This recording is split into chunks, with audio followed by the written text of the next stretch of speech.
Bom dia e bem-vindas à Manhã Mulher, a revista eletrônica de todas nós mulheres. Hoje, especial sobre saúde. Vamos começar o nosso programa com a doutora Kátia Haranaka nos falando sobre diabetes e obesidade. O estresse em pauta vem com o tema estresse metabólico. Nosso metabolismo significa que é o corpo funcionando no devido limite, No devido limite do normal. Entender que a alteração desse metabolismo vai levar à resistência insulínica e que duas doenças prevalentes, como diabetes mellitus tipo 2 e a obesidade, vão ser, sem dúvida, consequência desse estresse metabólico. Confira como é que o estresse metabólico vai acabar ocasionando uma resistência insulínica, que da resistência insulínica nós vamos ter o surgimento da diabetes tipo 2, aquela diabetes que o pâncreas é preservado, Então ela existe por um excesso de insulina, diferente da tipo 1, que ela existe porque o pâncreas foi destruído e ele não produz mais a insulina. Então a resistência insulínica levando a diabetes tipo 2 e a obesidade. E vice-versa, Quer dizer, esse leva à obesidade, a obesidade leva à diabetes. Eles se retroalimentam. É complicado, mas ao mesmo tempo eu coloquei aqui para a gente entender que tudo que você colocar na sua boca de produto industrializado, de comida, mas os industrializados são os piores, você precisa imaginar um pouquinho o que é que está acontecendo dentro das suas células. A gordura visceral, Aquela gordura de abdômen e maçã, aquelas bolotas de gordura que a gente começa a desenvolver e achar que é normal. Tudo isso acontece dentro de você dessa forma mais ou menos. Pensando num tecido gorduroso. E por que o tecido gorduroso? Porque na gordura, onde os venenos, os xenobióticos, as substâncias ruins, ela vai ser seguramente guardada. É o lugar mais seguro. Então o corpo sempre pensa dessa forma. Qual que é a melhor forma de proteger o meu dono? Quando nós temos uma dieta rica em fast food, biscoito, bolachas, macarrões, substâncias industrializadas, não vieram da natureza. Esses veneninhos, que são gostosos, mas me fazem mal, vai provocar dentro da célula esse processo inflamatório, um estresse metabólico, é uma ofensa, uma agressão, que vai acabar liberando a famosa interleucina 6, que é uma citocina inflamatória presente, que ela vai acabar avisando os macrófagos, que são células de defesa. Nós falamos muito sobre isso no nosso estresse isquêmico, nosso estresse endotelial. E esse próprio macrófago, a partir do momento que ele começa a ver que as células gordurosas começam a ser agredidas, elas começam a liberar substâncias delas que funcionam como corpo estranho. Esse corpo estranho atrai um macrófago, que também vai produzir citocinas pró-inflamatórias e vão atacar esses pequenos fragmentos de gordura que vêm dessa comida ruim. Quer dizer, é algo que vem duas vias. Olha, tanto o que nós comemos provoca a estimulação dos macrófagos, das células de defesa, como os próprios macrófagos produzem essa interleucina 6. Produzindo essa célula inflamatória dentro das células do fígado, do hepatócito, ele tem um receptor. Esse receptor, quando juntos, ele produz uma outra substância. E essa outra substância, que partiu da interleucina 6, chamada SOCS3, ele vai acabar inibindo a ação pós-estimulação da insulina, acoplamento dela no receptor. Quer dizer, aqui ela ia começar a agir, só que graças a essa substância no fígado, ele não vai permitir que a insulina funcione. Então, o que isso vai acabar ocasionando? Essa insulina não vai conseguir ser ativada e funcionar. Nós vamos ter uma via bloqueada da insulina e a produção de glicose é suprimida. Quer dizer, a nossa célula vai ficar com fome, ela não vai ter a glicose para produzir energia pelo ciclo de Krebs. Como a moeda de respostas para o cérebro é o nível de energia celular, olha que interessante. Se os tecidos estão produzindo pouco ATP, pouca energia, então ele diz para o cérebro assim, para o hipotálamo, eu não tenho energia, eu preciso de mais energia, eu estou com baixo nível energético. O que ele vai fazer? Ele vai fazer com que esse corpo diminua o gasto energético para economizar. Então ele vai trabalhar tudo lentamente. E o outro item, quem está comendo os produtos industrializados, ricos em gorduras saturadas, em açúcares, não está entrando nutrientes, quer dizer, eu preciso de no mínimo 44 nutrientes para uma célula se duplicar, se refazer, viver. Se eu não tenho nutrientes, o meu cérebro entende o seguinte: aumenta a fome desse indivíduo, que ele precisa captar mais nutrientes, vitaminas, minerais, aminoácidos, para que ele consiga fazer com que essas células sobrevivam. Então, é o estilo de vida, sem dúvida nenhuma, interferindo na nossa maneira de fazer com que o cérebro diga fome ou não fome. Você que está assistindo esse vídeo, eu parei para mostrar para vocês um QR Code que será a nossa oportunidade de um evento presencial. Sim, presencial. E ó, se você já preencheu, fique tranquilo, a nossa equipe entrará em contato. O estresse metabólico basicamente é isso, qual informação energética nós estamos dando para o nosso cérebro. E vem novamente sempre a minha orientação para vocês: a fome, quando você sente fome, é o seu cérebro dizendo assim: eu estou desidratado, me dá um copo d'água, um copo de 300, 400 ml d'água, tome de uma vez. Depois, como uma fruta. Fome é fibras, minerais, vitaminas, aminoácidos, tem numa fruta. Depois, você vai comer o seu prato de mato, temperado com uma concha de feijão, que fica uma delícia, e uma proteína animal, um ovo, um frango, um peixe, se você quiser. Eu vou fazer com que o meu hipotálamo fique saciado. Ok, ela já me deu nutrientes para que a minha célula produza as energias que ele precisa. Tudo é mitocôndria. As mitocôndrias que produzem, que é nelas que nós confeccionamos os ATPs, as moedas energéticas, elas são movidas às substâncias que existem na natureza de Deus. Frutas, verduras, legumes, os grãos, tudo isso o corpo entende. Mas quando você coloca no seu organismo e acha que isso é normal, do café da manhã, almoço e janta,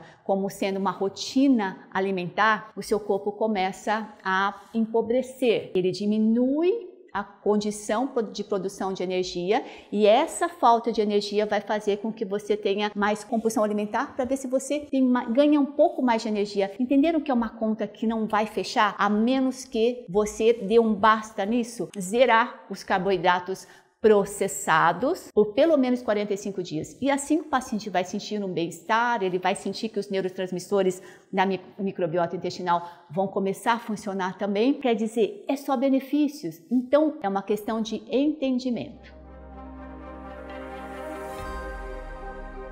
O estresse metabólico, ele afeta principalmente o nosso organismo, levando a uma obesidade, sendo considerada um dos fatores como obesidade em mulher uma circunferência. Isso é fácil da gente fazer. Pegar uma fita métrica e colocar em cima do umbigo. Em mulher, o ideal é que seja abaixo ou igual a 88 centímetros, e em homem que seja abaixo que 102 centímetros. Mas a obesidade ela acaba acontecendo por uma desnutrição energética celular. E é considerado uma doença. Como doença, ela deve ser seguida por um profissional e sempre assim, ficar em alerta. Você tem um controle, mas não uma cura que nunca mais você vai ter que se preocupar. É uma doença inflamatória e crônica. Ela vem de uma longa data, onde a gente nem percebe que isso estaria acontecendo. Mas a obesidade, ela é problemática porque ela afeta fígado, tecido adiposo e tecido muscular, sendo esses três tecidos os responsáveis pela nossa homeostase, pelo nosso equilíbrio energético geral do corpo. Por isso que nós falamos tanto da resistência insulínica, porque o tecido adiposo e o tecido muscular, ele precisa da presença da insulina. E quando a gente tem a resistência insulínica, eu não vou estar alimentando esses tecidos. Mas o cérebro também é afetado com a obesidade e a forma como você compreende, capta as informações vão ser alteradas, a sua saciedade e a fome também. Quer dizer, é um ciclo que se retroalimenta sozinho. E o epitélio desse paciente obeso também vão estar todas inflamadas. Tudo que recobre as cavidades do seio nasal inicial até o final do intestino, todos vão estar inflamados. Por isso que nós precisamos considerar essa inflamação como uma necessidade de mudança. Pega um pacotinho de bolacha, de biscoito ou um sorvete que você tem em casa e olha o rótulo dele, olha o que está escrito na luneta. O desafio de hoje será você ficar 15 dias sem comer produtos que contêm aquela luneta escrito rico em gorduras saturadas e rico em açúcares. Estresse em pauta. Compreenda o que causa e mude.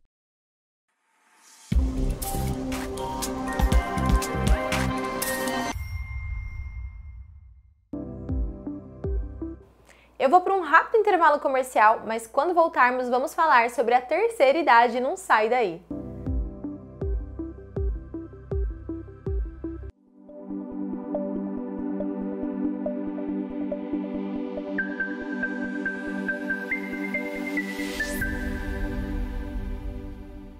Agende sua visita hoje e dê o primeiro passo para uma vida equilibrada, saudável e elevada.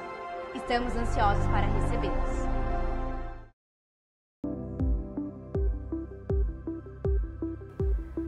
Amanhã Mulher tá de volta e agora a doutora Elisângela Chaves nos fala sobre idosos com esquecimentos e quando a família deve começar a se preocupar.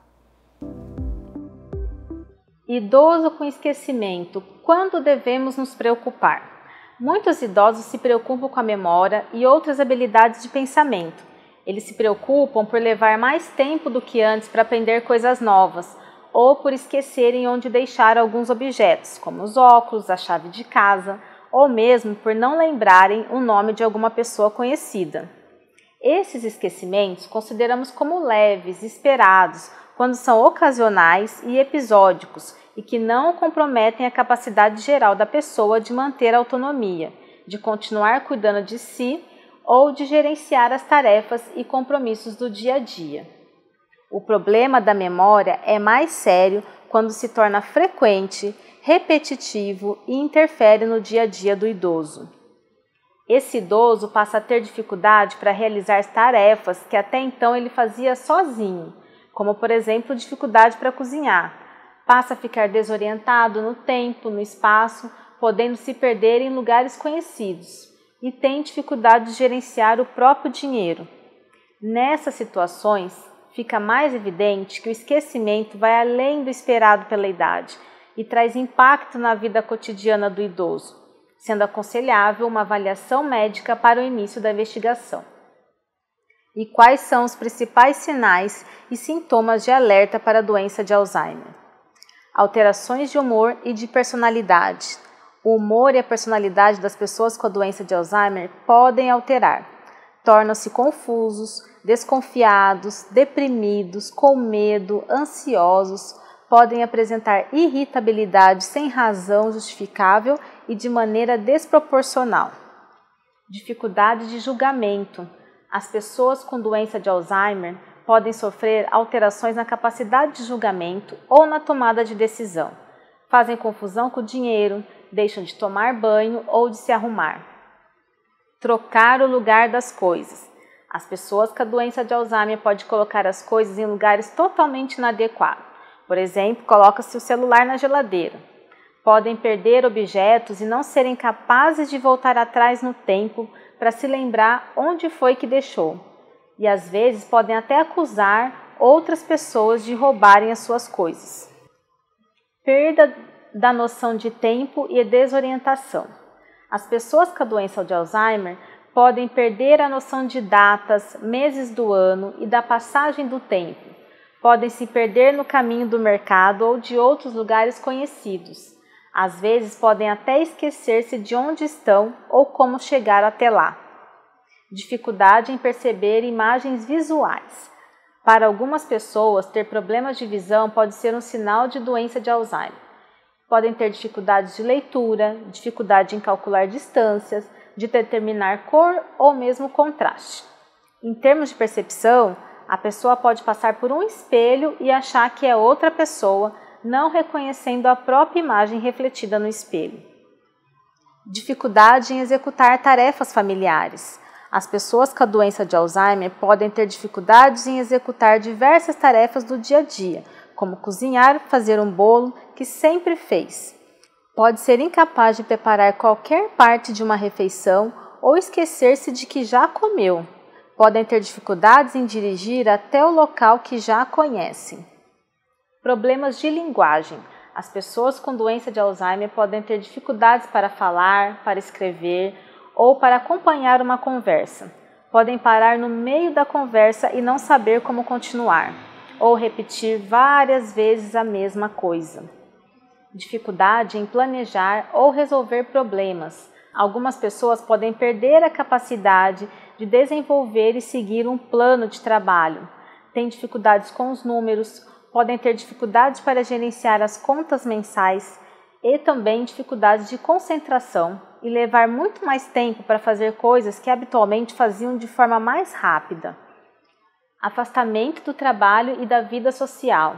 As pessoas com a doença de Alzheimer podem começar a abandonar os seus interesses, as atividades sociais, deixando de realizar tarefas que até então eram habituais.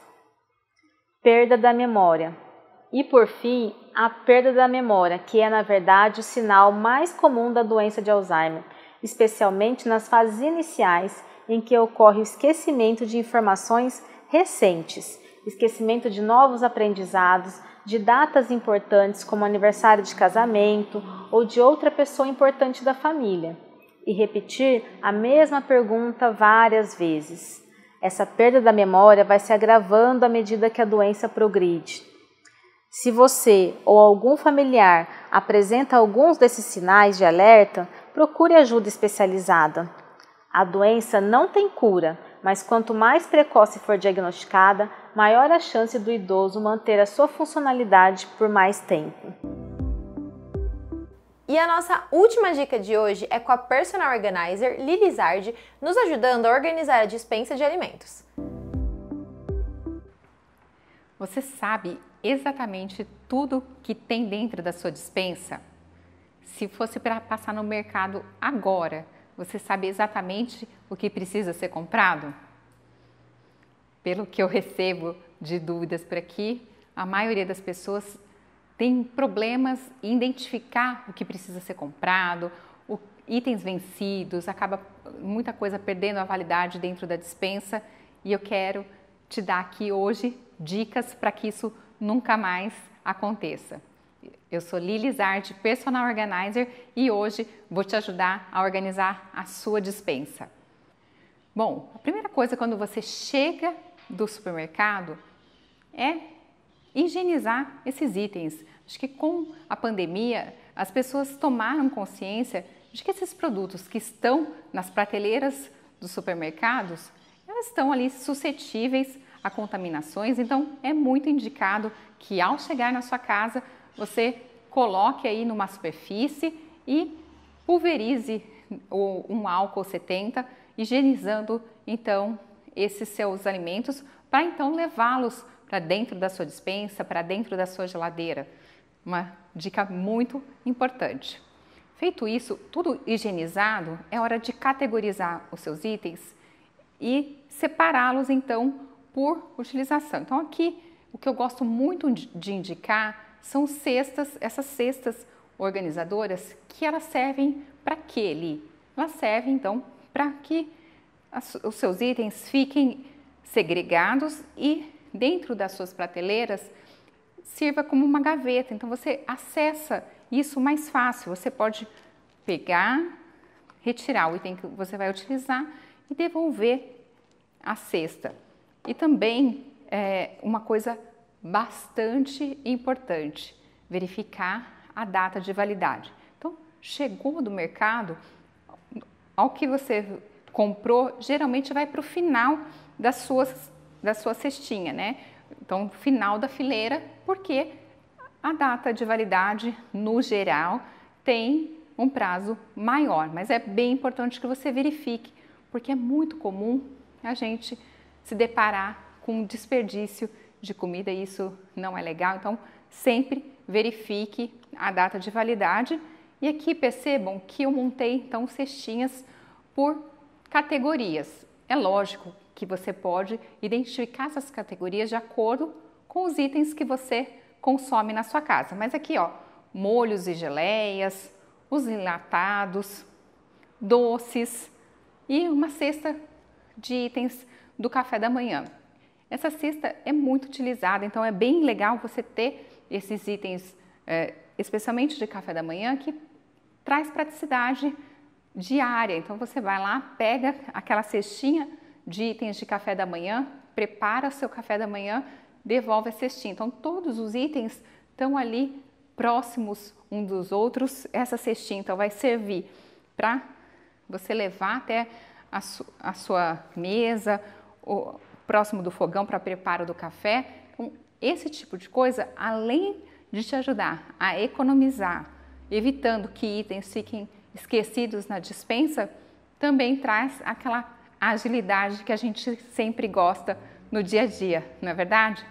E na sua casa, você já fazia essa segregação de itens, já utilizava cestinhas, colocava o nome aqui, a etiqueta com a identificação de cada item, porque isso vai facilitar não só a sua vida, porque de repente você sabe bater o olho e identificar rapidamente, mas o seu filho, o seu marido não sabe. Então é sempre importante etiquetar para que todos identifiquem facilmente, daí não precisa chamar você para pegar, localizar alguma coisa dentro da sua despensa ou dentro da sua casa como um todo. Quem me conhece sabe que eu gosto muito de falar da importância das etiquetas. Então, quero saber como estava essa despensa, conta para mim. E se tiver alguma dúvida, manda aqui muito. E se tiver alguma dúvida, coloca aqui para mim que eu vou fazer questão de te ajudar.